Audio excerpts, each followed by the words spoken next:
YT టీవీకి స్వాగతం. ముందుగా బులెటిన్ లో హెడ్లైన్స్. బస్సులో సీటు కోసం మహిళల హోరాహోరీ, పొట్టున కొట్టుకున్న యువతులు. విద్యార్థినిపై లైంగిక దాడి, టీచర్ని చితకబాదిన తల్లిదండ్రులు. 22 కోట్లతో నిర్మించిన 3 మంచినీటి శుద్ధి యంత్రాలను, పలు అభివృద్ధి కార్యక్రమాలను ప్రారంభించిన స్పీకర్ వారి వెంట మంత్రి ప్రభుత్వ విప్. జగన్ సైకో 2.0 ఘాటు విమర్శలు చేసిన మంత్రి గుమ్మడి సంధ్యారాణి.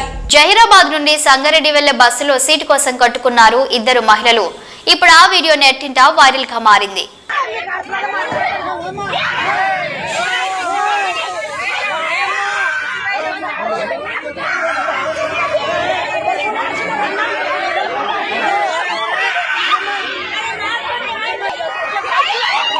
అనకాపల్లి జిల్లా వడ్డాది ఎన్టీఎస్ స్కూల్లో దారుణం చోటు చేసుకుంది. 9వ తరగతి చదువుతున్న విద్యార్థినిపై ఉపాధ్యాయుడు ప్రసాద్ లైంగిక దాడికి పాల్పడ్డాడు. దీంతో ఘటనపై ఆగ్రహం వ్యక్తం చేస్తూ ఉపాధ్యాయుడు ప్రసాద్ ను స్తంభానికి కట్టి చితక్కొట్టారు విద్యార్థిని తల్లిదండ్రులు. నిందితుడిపై కఠిన చర్యలు తీసుకోవాలని అధికారులను ఆదేశించారు. Home minister Vangalapudi Anitha.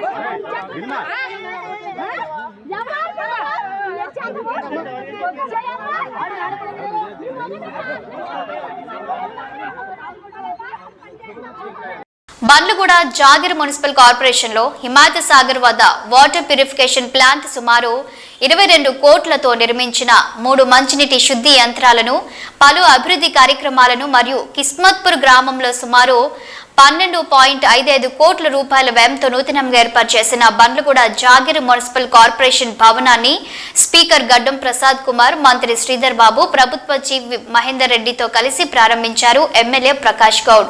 ఈ కార్యక్రమంలో collector Narayana Reddy, municipal commissioner Sarath Chandra, మాజీ మేయర్లు, మాజీ కార్పొరేటర్లు, పార్టీ సీనియర్ నాయకులు, ఇతర ప్రజా ప్రతినిధులు పాల్గొనడం జరిగింది. రాష్ట్ర ఆర్థిక స్థితిగతులపై జగన్ రెడ్డి కట్టుకథలు ఎవరు నమ్మరని అన్నారు మహిళా శిశు సంక్షేమ శాఖ మంత్రి గుమ్మడి సంధ్యారాణి. ఈ మధ్య జగన్ మాట్లాడుతూ త్వరలో జగన్ ను 2.0 చూస్తారు అనడం అంటే ఇంతకు మునుపు కంటే తన పైశాచికత్వాన్ని చూపిస్తారా అని అర్థం వచ్చేలా ఆమె మాట్లాడారు. ఏనాడు కార్యకర్తలను పట్టించుకొని జగన్ ఇప్పుడు కార్యకర్తలకు అండగా ఉంటాడా అని ప్రశ్నించారు. ఎన్నడూ దోచుకోవడం తప్ప జగన్ వేరే పని లేదని ఎద్దేవా చేశారు గుమ్మడి సంధ్యారాణి. అందరికీ నమస్కారం. ఈరోజు పార్టీ ఆఫీస్లో అర్జీలు తీసుకోవటం అనే ఒక ముఖ్య కార్యక్రమం మీ అందరికీ తెలుసు. ఈ కార్యక్రమంలో ఎవరైతే ప్రజలున్నారు, పేద ప్రజలున్నారు, ఎవరైతే ఇబ్బందులు పడుతున్నారో వాళ్ళు వచ్చి వాళ్ళ తాలూకా అర్జీలు ఇచ్చి ఇక్కడ ఉన్నటువంటి ఎవరైతే ఇక్కడ ప్రజాప్రతినిధులు ఉంటారో వాళ్ళు ఇక్కడ ఉన్నటువంటి అధికారులకి వెంటనే ఫోన్ చేసి చెప్పటం కానీ, లేదంటే వాళ్ళ తాలూకా ప్రాబ్లం ఏదుందో అది రాసుకొని తెలియజేయటం అనేది మొదటి నుంచి ఈ ప్రజా దర్బార్లో అలవాటు పడ్డాం. అది చేసుకుంటూ వెళ్తున్నాం. ముఖ్యంగా నిన్న అబద్ధాల్లో ఆస్కార్ అవార్డు తీసుకున్న సైకో జగన్మోహన్ రెడ్డి నిన్న ఒక ప్రెస్ మీట్ పెట్టాడు. ఆయన ఆ ప్రెస్ మీట్లో 2.0 అంట, అంటే యాక్చువల్గా పిచ్చి జగన్మోహన్, సైకో జగన్మోహన్, దానిలో 2.0 జగన్మోహన్ అంటే ఒకసారి ఆలోచించండి. అంటే పిచ్చి ఏ రేంజ్లో ఉంది, సైకో ఏ రేంజ్లో ఉంది అనడానికి 2.0 సైకో జగన్మోహన్ రెడ్డి. ఇప్పుడు ఎందుకనంటే అతనే ఒప్పుకుంటున్నాడు. 5 సంవత్సరాలు నేను ఎవరిని కలవలేదు, 5 సంవత్సరాలు నేను ఎవరి ముఖం చూడలేదు, 5 సంవత్సరాలు కనీసం ప్రజాప్రతినిధులతో మాట్లాడలేదు, 5 సంవత్సరాలు కార్యకర్తలను పట్టించుకోలేదు, 5 సంవత్సరాలు కేవలం డబ్బులు దోచుకోవడంలోనే నేను దృష్టి పెట్టి ఉన్నాను. ఇప్పుడు అలా కాదు, ఇప్పుడు జగన్మోహన్ రెడ్డి 2.0 అంటే ఇంకా దోచుకోవడం ఎలాగో నేను మీకు చూపిస్తాను, కాబట్టి ఇప్పుడు అందరినీ కలుస్తాను అని చెప్తున్నాడు ఆయన. అసలు అతనికి నాకు తెలిసి మతి సరిగా పనిచేయదు. ఎందుకనంటే ఆయన ఆత్మలతోని వాళ్ళ నాన్నతోని మాట్లాడుతూ ఉంటాడు. మనకెప్పుడు తెలిసిన విషయం, ఎందుకంటే గత చాలా సంవత్సరాలుగా మనం వింటున్నాం, చూస్తున్నాం. అయితే ఆయనకి ఏంటంటే 4 సార్లు ముఖ్యమంత్రి చేసిన అభివృద్ధి సంక్షేమాన్ని 2 కళ్ళు ముందుకు తీసుకెళ్తున్న పరిపాలనా దక్షుడిగా పేరు పొందిన శ్రీ గౌరవ ముఖ్యమంత్రి వర్యులు నారా చంద్రబాబు నాయుడు గారిని విమర్శిస్తున్నాను అని కూడా ఒంటి మీద తెలివి లేకుండా మతి భ్రమించి మాట్లాడుతున్న ఒక మనిషి, మానసికంగా పూర్తిగా జబ్బు పడిపోయిన మనిషి గురించి మాట్లాడాలంటే నాకు జాలేస్తుంది యాక్చువల్గా. అసలు ఏమని మాట్లాడాలి అర్థం అవడం లేదు. ఎందుకనంటే ఆ పాపం ఆ మందులు పనిచేయడం లేదేమో అని నాకు చిన్న అనుమానం కూడా ఉంది. లండన్లో తెచ్చుకునే మందులు పనిచేయడం లేదు. పోను సరే ఇంక వేరే హాస్పిటల్కి వెళ్ళాలంటే డబ్బులు లేవేమో, కానీ నేను ఒక పని అయితే చేయగలుగుతాను. ఆయన కోసం రికమెండ్ చేసి సీఎం రిలీఫ్ ఫండ్ నుంచి కొంత డబ్బులు ఇప్పించే ఏర్పాటు చేస్తాను. కొంచెం మంచి డాక్టర్ దగ్గర చూపించుకుంటే బాగుంటుందని నేను అనుకుంటున్నాను. ఎందుకంటే పాపం వయసు కూడా చిన్నది అంటున్నాడు కదా, ఈ వయసులో పాపం పూర్తిగా మైండ్ పోయింది. మైండ్ పోవడం వల్ల ఆయన చేసిన అప్పులు మనం చేసినట్టుగా చూపిస్తూ ఆయన ఎవరితో మాట్లాడుతున్నాడో మనకు తెలియదు. ఎందుకంటే ఆయనకి యాక్చువల్గా పెద్దలంటే గౌరవం ఉంటుందని మనం ఎప్పుడు అనుకోవడానికి కూడా లేదు. కారణం ఏంటంటే ఒక తండ్రి దాదాపు వయసు అంటే రాజశేఖర రెడ్డి గారి వయసు, చంద్రబాబు నాయుడు గారి వయసు ఇంచుమించు ఒక వయసు ఉన్న తండ్రి లాంటి ఒక మనిషి మీద తండ్రి లాంటి అన్నా కూడా తప్పేనండో. ఎందుకంటే తండ్రి చనిపోతే అక్కడ ఆ శవాన్ని పెట్టుకొని దాని మీద పేలాలు ఏరుకొని అక్కడ రాజకీయం చేయాలనుకున్న మనిషి కాబట్టి పెద్దవాళ్ళంటే గౌరవం ఉంటుందని నేను అనుకోను. అలాగే చిన్నాన్న, ఇంకా చిన్నాన్ని సొంత చిన్నాన్న అంటే తండ్రి తర్వాత తండ్రి, అలాంటి తండ్రిని చంపడంలో మహానుభావుడు పాత్ర ఎంత ఉందో అనేది వాళ్ళ చెల్లె సొంతంగా చెప్పింది. కాబట్టి ఆయనకి పెద్దలంటే భయం భక్తి ఉంటుందని కానీ మనం ఎప్పుడైతే అనుకోవడానికి లేదు. కాబట్టి ఎందుకంటే ఇవన్నీ చూస్తూ ఉంటే మనిషికి మతి పనిచేయట్లేదని క్లియర్గా అర్థమవుతుంది మనకి. ఎందుకంటే ఏప్రిల్ మేలలో 20,000 కోట్ల రూపాయలు అప్పు చేసినటువంటి ఈ పెద్ద మనిషి అప్పు చేసిన వెంటనే ఎలక్షన్ వచ్చేసింది. ఆ డబ్బులు ఏం చేశారయ్యా మీరు? ఎవరికి పంచారు? తాడేపల్లి కొంపలో వేశారా? తాడేపల్లి కొంప కట్టారా? మీరు యాక్చువల్గా చెప్పాలంటే ఆంధ్రప్రదేశ్లో ఉన్నటువంటి డబ్బంతా గత 5 సంవత్సరాల్లో దాదాపు 20 సంవత్సరాలని ఆంధ్రప్రదేశ్ నెట్టేసి మీరు చేస్తున్న పనేంటి? తాడేపల్లి ప్యాలెస్ కట్టుకోవడం, ప్యాలెస్ చుట్టూ కంచేసుకున్నట్టు పెద్ద పెద్ద గోడలు కట్టుకోవడం, ఎగ్ పఫ్ఫులు తినేయటం, కోట్లాది రూపాయలు ఖర్చు పెట్టి మీరు ఏసీలు వేసుకోవడం, కోట్లాది రూపాయలు ఖర్చు పెట్టి మీ ఇంటికి రోడ్డు వేసుకోవడం. ఇది తప్ప ఏం పని చేశారు చెప్పండి?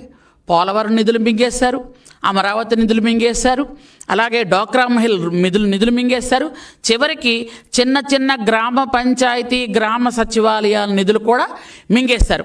సర్పంచుల అకౌంట్లో పడాల్సిన డబ్బులు కూడా మీ అకౌంట్లో వేసుకొని మింగేసినటువంటి పెద్ద తిమింగలాలు మీరేమో మంచి గురించి అభివృద్ధి గురించి మా చంద్రబాబు నాయుడు గురించి మాట్లాడే అర్హత ఏమీ మీకు లేదనడానికి నేను కాదు, రాష్ట్రంలో ఏ చిన్న అబ్బాయినైనా అడిగినా చెప్తారు. ఎందుకంటే ఈయనకు మతి పోయింది అని. నిన్న మాట్లాడతాడు ఆయన. ఒక విలేకరు ఎవరో పాపం అడిగారు, సార్ మీరు మళ్ళీ అసెంబ్లీకి వెళ్తారా అని. నేను అసెంబ్లీకి రావాలా వద్దో మీరు వెళ్ళి స్పీకర్ గారిని అడగండి. ఆ 2 మాటలకు ఏమైనా సంబంధం ఉందా అండి? నిజం చెప్పండి. ఇప్పుడు మీకు అర్థం అవట్లే ఆయన పిచ్చోడని. అమెరికా నుండి మరో 104 మంది అక్రమ వలసదారుల భారతదేశానికి తరలించింది అమెరికా. అమెరికాలో అక్రమంగా ఉంటున్న భారతీయులను గుర్తించి వారిని ఇండియాకు పంపించింది. వారు అహ్మదాబాద్ విమానాశ్రయానికి చేరుకున్నారు. 104 వలసదారుల్లో 33 మందిని గుజరాత్కు చెందిన వారిగా గుర్తించారు.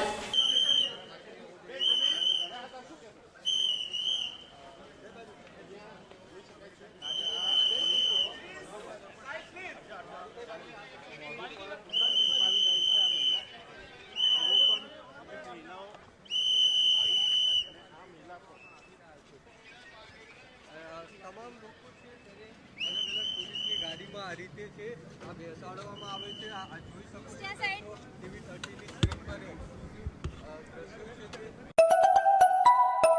ఆత్మహత్య యత్నానికి పాల్పడిన వివాహితను చాకచక్యంగా కాపాడారు పోలీసులు. ఓ వివాహిత ఆత్మహత్యకు పాల్పడుతుందని డయల్ 100కు సమాచారం వచ్చింది. దీంతో తక్షణమే స్పందించి కానిస్టేబుల్ రాజు తరుణ్లు ఘటనా స్థలికి చేరుకున్నారు. మహిళ గదిలో ఉరివేసుకునేందుకు ప్రయత్నించగా తలుపులు బద్దలు కొట్టి ఆమెను రక్షించారు. ఆత్మహత్య యత్నానికి గల కారణాలు తెలియాల్సి ఉంది.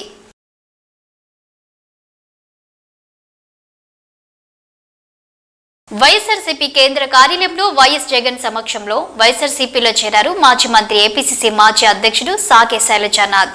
శైలజనాథ్తో పాటు వైఎస్ఆర్సీపీలో ఏఐసీసీ మెంబర్ అనంతపురం డీసీసీ మాజీ అధ్యక్షుడు ప్రతాప్ రెడ్డి చేరారు. కార్యక్రమంలో ఎంపీ పెద్దిరెడ్డి మిథున్ రెడ్డి, వైఎస్ఆర్సీపీ సీనియర్ నాయకులు అనంత వెంకటరామరెడ్డి, వేంపల్లి సతీష్ రెడ్డి, కేతిరెడ్డి పెద్దారెడ్డి, వై విశ్వేశ్వరరెడ్డి, తలారి రంగయ్య, మెరుగా నాగార్జున, పలువురు నాయకులు పాల్గొన్నారు.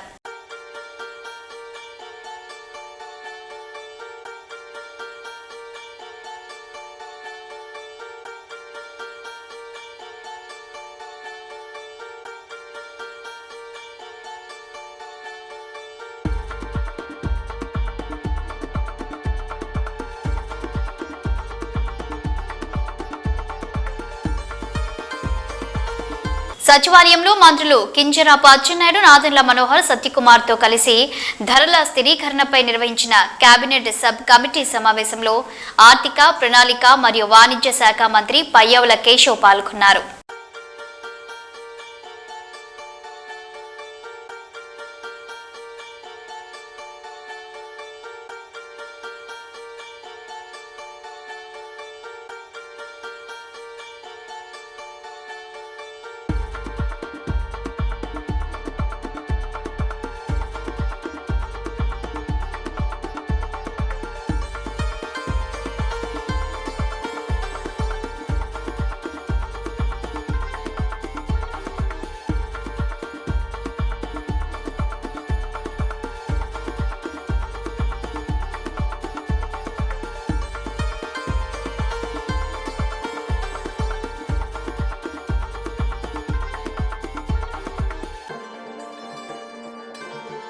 యాదగిరిగుట్ట శ్రీ లక్ష్మీ నరసింహస్వామి దేవస్థానానికి అనుబంధ ఆలయమైన పాతగుట్ట లక్ష్మీ నరసింహస్వామి వార్షిక బ్రహ్మోత్సవాలు ముస్తాబైంది. నేటి నుంచి ఈ నెల 13వ తేదీ వరకు స్వామివారి బ్రహ్మోత్సవాలు జరగనున్నాయి. ఇక ఇవాళ ఉదయం వేద పండితులు స్వస్తి వాచనం, విశ్వక్సేన ఆరాధన, పుణ్యహావచనం, రక్షాబంధనం, అంకురారోపణం, మృత్సంగ్రహణంతో బ్రహ్మోత్సవాలకు శ్రీకారం చుట్టనున్నారు. ఉత్సవాల్లో భాగంగా వారం రోజుల పాటు ప్రతిరోజు ఉదయం సాయంత్రం స్వామివారికి అలంకార సేవలను చేపట్టనున్నారు. బ్రహ్మోత్సవాల్లో భాగంగా ఈ నెల 9న స్వామివారి సింహ వాహన సేవ, రాత్రి అశ్వవాహన సేవలో ఎదుర్కోలోత్సవం, 10న ఉదయం హనుమంత సేవ, రాత్రి గజ వాహన సేవలో తిరు కళ్యాణోత్సవం, 11న ఉదయం గరుడ వాహన సేవ, రాత్రి రథాంగ హోమం, దివ్య విమాన రథోత్సవం, లక్ష్మీదేవి సమేతంగా స్వామివారు భక్తులకు దర్శనమిస్తారు. 12న చక్రతీర్థం, మహాపూర్ణాహుతి, 13న అష్టోత్తర శతఘటాభిషేకంతో ఉత్సవాలు ముగుస్తాయి. ఈ నెల 10న రాత్రి నిర్వహించే స్వామివారి కళ్యాణంలో పాల్గొనే భక్తుల కోసం టికెట్లను అందుబాటులోకి తీసుకొచ్చారు. ఈ కళ్యాణ టికెట్ ధరను 600 రూపాయలుగా నిర్ణయించారు. బ్రహ్మోత్సవాల సందర్భంగా ఆలయ అధికారులు అన్ని ఏర్పాట్లు పూర్తి చేశారు. ఆలయ గోపురాలకు రంగులు వేసి మిరుమిట్లు గొలిపే విద్యుత్ దీపాలతో సర్వాంగ సుందరంగా తీర్చిదిద్దారు. పూర్వగిరి లక్ష్మీ నరసింహస్వామి వారి యొక్క దివ్యక్షేత్రంలో పాంచానిక దీక్షానుసారంగా శ్రీ పాంచరాత్ర శాస్త్ర దివ్యామోక్త ప్రకారంగా అత్యంత వైభవంగా బ్రహ్మోత్సవాలు నిర్వహించడం జరుగుతుంది. ఇటు బ్రహ్మోత్సవాలు ప్రారంభం 7/2/2025న స్వామివారి యొక్క బ్రహ్మోత్సవాలు స్వస్తి వాచనంతో, స్వస్తి పుణ్యాహవాచనంతో, రక్షాబంధనంతో ప్రారంభమవుతాయి. ఈ స్వస్తి వాచనం యొక్క విశేషము మంత్రాధీనంతో దైవతమని వేదం చెప్తోంది. మంత్రము ద్వారా భగవంతుని ఆశ్రయించవచ్చును. ఈ స్వస్తి వాచనముల చేత స్వామివారి సన్నిధిలో ఈ యొక్క ఆలయ శుద్ధి, మాడవీధుల యొక్క శుద్ధి నిర్వహించి స్వస్తి వాచనం ప్రారంభం చేసి స్వామి యొక్క బ్రహ్మోత్సవాలకు మేము అందరం కూడా కంకణబద్ధులై ఈ యొక్క ఉత్సవాన్ని దిగ్విజయపరుస్తామని చెప్పేసి స్వామిని ప్రార్థించడం జరుగుతుంది. సాయంకాలం అంకురార్పణ మహోత్సవం, ముత్సంగ్రహణ కార్యక్రమం కూడా దిగ్విజయంగా నిర్వహించడం జరుగుతుంది.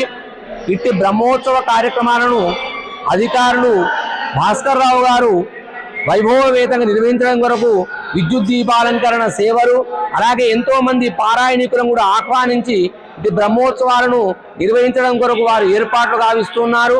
అలాగే ధార్మిక సాహిత్య సభలను కూడా ఈ యొక్క బ్రహ్మోత్సవాలలో ఏర్పాటు చేయడం జరిగింది. విశేషంగా ఈ యొక్క బ్రహ్మోత్సవాలు ఎదుర్కోలు కార్యక్రమం 9వ తారీఖు 9/2/25న ఎదుర్కోలు మహోత్సవం సాయంకాలం 6:30 గంటలు 7 గంటల మధ్యలో ప్రారంభించి ఈ ఎదుర్కోలు మహోత్సవం చేయడం జరుగుతుంది. 10వ తారీఖు నాడు తిరుకల్యాణ మహోత్సవం, కన్నుల పండుగ ఈ యొక్క తిరుకల్యాణ మహోత్సవం చేయడం జరుగుతుంది. 11వ తారీఖు నాడు దివ్య విమాన రథోత్సవం కూడా అత్యంత విశేషంగా ఈ యొక్క మాడవీధులలో ఊరేగింపు చేసేసి ఎంతో మంది భక్తజన సమూహం చేత ఈ యొక్క రథోత్సవాన్ని కూడా తిలకించడం కొరకు ఏర్పాటు చేయడం జరుగుతుంది. తదుపరి చక్రతీర్థం, శతకడాభిషేకంతో ఈ యొక్క ఉత్సవ సమాప్తి చేయడం జరుగుతుంది. ఇట్టి బ్రహ్మోత్సవాలలో భక్తులందరూ కూడా పాల్గొని స్వామిని దర్శించి ఈ ఉత్సవం యొక్క ఫలాన్ని పొందుదుగా కానీ ఆ లక్ష్మీ స్వామి యొక్క అనుగ్రహం చేత ఈ ఉత్సవాలలో అందరూ పాల్గొని తరించండి అని కోరుతూ జై శ్రీమన్నారాయణ. మార్కాపురం శాసన సభ్యులు కందుల నారాయణరెడ్డి మార్కాపురం పట్టణంలోని 11వ వార్డులో మన ఊరు మన ఎమ్మెల్యే కార్యక్రమంలో పాల్గొని ప్రజా సమస్యలు తెలుసుకున్నారు. ఈ సందర్భంగా ఎమ్మెల్యే మాట్లాడుతూ 11వ వార్డులో రోడ్ల సమస్యలు ఉన్నాయి అని, గత ప్రభుత్వంలో రోడ్లను సరిగా పట్టించుకోలేదని అన్నారు. ఇదే వార్డులో విద్యుత్ లైన్ సమస్య ఉందని, అనేక మంది కరెంట్ షాక్ కు గురయ్యారని, తక్షణమే ఈ లైన్ కు విద్యుత్ ఆపాలని అధికారులను ఆదేశించానని అన్నారు. కొత్త పెన్షన్లకు విరతులు వస్తున్నాయని, త్వరలో అర్హులకు పెన్షన్లు ఇస్తామని అన్నారు. ఈ కార్యక్రమంలో మున్సిపల్ అధికారులు, తెలుగుదేశం నాయకులు పాల్గొన్నారు.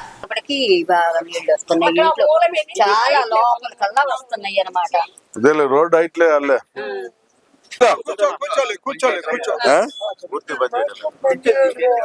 ఎందుకని కమిషనర్ గారు నీకు పెన్షన్ 59 పెన్షన్ వస్తుంది కదా నీకు. మన ఎమ్మెల్యే కార్యక్రమం ఈరోజు మార్కాపురం పట్టణంలో 11వ వార్డులో నిర్వర్తించాం. ఈ వార్డులో సమస్యలు చాలా ఎక్కువగా ఉన్నాయి.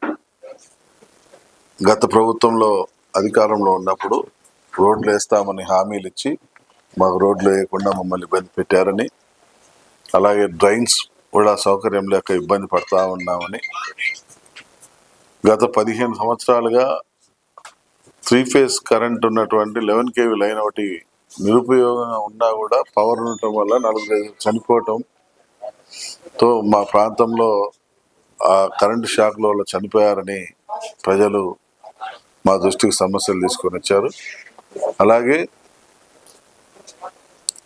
పెన్షన్లు కూడా చాలా మంది అర్హులైనటువంటి వాళ్ళు పెన్షన్లు లబ్ధిదారులకు రావాల్సి ఉన్నాయి, వితంతు పెన్షన్లు రావాల్సి ఉన్నాయి. ఇవన్నీ కూడా వాళ్ళు మా దృష్టికి తీసుకురావడం జరిగింది.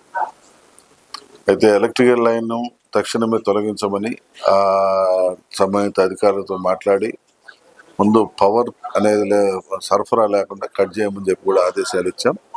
ఇమ్మీడియట్ గా పవర్ సప్లై అనేది ఇప్పుడు ఆఫ్ చేశారు. అలాగే ఈ రోడ్లు, డ్రైన్స్ ఏవైతే తాత్కాలికంగా కాకుండా పర్మనెంట్ గా అక్కడ ఇబ్బంది లేకుండా చేసేదానికి రోడ్లు, డ్రైన్స్ అడిగారు.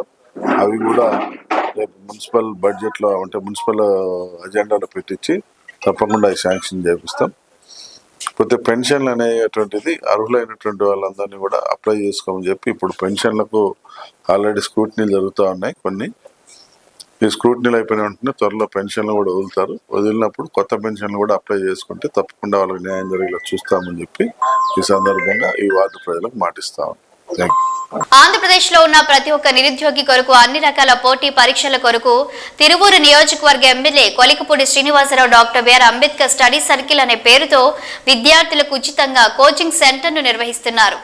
ఏపీలో ఉన్న ప్రతి ఒక్క నిరుద్యోగి ఈ కోచింగ్ సెంటర్ యొక్క సేవలు ఉపయోగించుకోవాలని ఎమ్మెల్యే కోరారు.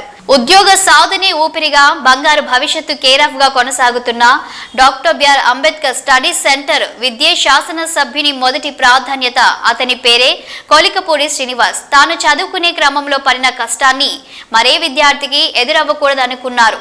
ఆర్థిక భారం పేదరికానికి చదువులకు ఆటంకం కాకూడదని నమ్మిన నేతే ఎమ్మెల్యే కొలికపూడి చదివే బంగారు భవిష్యత్తు అని అప్పుడు కోచ్గా పాఠాలు చెప్పిన నేటి ప్రజాప్రతినిధి కొలికపూడి శ్రీనివాస్.